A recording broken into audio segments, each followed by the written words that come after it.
Hello दोस्तों, स्वागत है आपका हमारे यूट्यूब चैनल प्रीति की कहानियों में। दोस्तों, एक राजा ने एक दिन अपनी मंत्री से कहा, मुझे अपने लिए एक आदमी की ज़रूरत है। कोई तुम्हारी निगाह में हो तो लाना, पर इतना ध्यान रखना कि आदमी अच्छा हो। बहुत दिनों की जांच पड़ताल के बाद मंत्री को एक अच्छा आदमी मिला।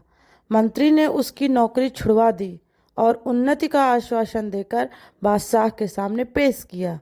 बहुत देर तक तो बादशाह को अपनी कही बात ही याद न आई।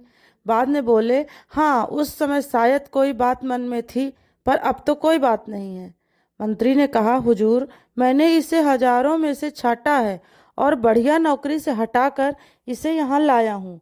बादशाह ने जरा सोच कर कहा, हमारे पास तो इस समय कोई काम नहीं है, पर तुम बहुत कह रहे हो तो हम अपने निजी कार्यालय में चपरासी रख सकते हैं। वेतन 15 रुपये मिलेगा। मंत्री को बुरा लगा, पर उस समय युवक ने कहा, मेरे लिए सबसे बड़ा वेतन यह है कि मुझे अपने बादशाह की सेवा करने का मौका मिलेगा। और वह तैयार हो गया। मंत्री जब उसे कार्यालय में छोड़ने गया तो वहाँ धूल ही धूल थी, क्योंकि बादशाह वहाँ न कभी जाते थे और न काम करते थे। मंत्री दुखी हुआ, पर युवक खुश था। उसने अच्छा स्थान दिलाने के लिए मंत्री के प्रति आभार भी प्रकट किया। उसने लगातार कई दिनों तक उस कार्यालय को साफ किया और उसे शाही कार्यालय का रूप दे दिया।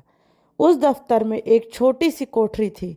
युवक ने उसकी जांच पड़ताल की तो पता चला कि पिछले सालों में बादशाह के पास जो निजी पत्र आए थे, उनके लिफाफों का ढेर उस कोठरी में था।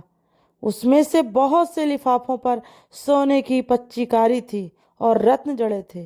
ये वे लिफाफे थे जो विवाह आदि के शुभ अवसरों पर दूसरे बादशाहों और अमीर उमराओं के यहाँ से आए थे। युवक ने कारीगर लगाकर सब कीमती सामान लिफाफों से उतरवा लिया और बाजार में बेच दिया। उससे कई हजार रुपए मिले। उनमें से कुछ रुपए से तो उसने कार्यालय के लिए सामान खरीदा और बाकी रुपए सरकारी खजाने में जमा कर दिए। जहां वह सामान बिका, उसकी भी रसीद उसने ली और जहां से यह सामान खरीदा गया, उसकी भी। राजा का निजी कार्यालय सचमुच शाही कार्यालय हो गया। चुगलखोरों ने बादशाह से उसकी शिकायत की कि वह रुपया लूट रहा है। एक दिन बादशाह गुस्से से भर कार्यालय गए। साफ सुथरा कार्यालय देखकर दंग रह गए। फिर भी उन्होंने तेज आवाज में पूछा, तुमने यह सजावट किसके रुपए से की? कार्यालय के रुपए से, हुजूर, कहकर उसने रद्दी लिफाफों की कहानी सुनाई और खजांची से गवाही दिलाई कि कार्यालय का सामान खरीदने के बाद बचा हुआ रुपया खजाने में जमा किया गया है। इस बात से बादशाह रीझ गए और उस युवक को उन्होंने अपने राज्य का वित्त मंत्री बना दिया। दूसरे मंत्री इससे परेशान हुए, क्योंकि न वह बेईमानी करता था न करने देता था। जो भी मंत्री बादशाह के पास जाता, किसी न किसी बहाने उस युवक की शिकायत करता, जिससे कि वह बादशाह की नज़रों से गिर जाए। एक दिन रात के 2 बजे बादशाह ने अपने सेनापति को बुलाकर कहा, हमारे सब मंत्रियों को उनके घरों से उठाकर इस कमरे में ले आओ, लेकिन वे जिस हालत में हों उसी हालत में लाए जाएं। समझ लो हमारे हुक्म को। अगर कोई पलंग पर सो रहा हो तो उसे पलंग सहित ज्यों का त्यों लाया जाए, और कोई कालीन पर बैठा चौपड़ खेल रहा हो तो उसे कालीन समेत लाया जाए। कोई 1 घंटा भी सभी बादशाह के बड़े कमरे में आ गए। 8 में से 7 मंत्री नशे में थे। उनमें से एक जुआ खेल रहे थे।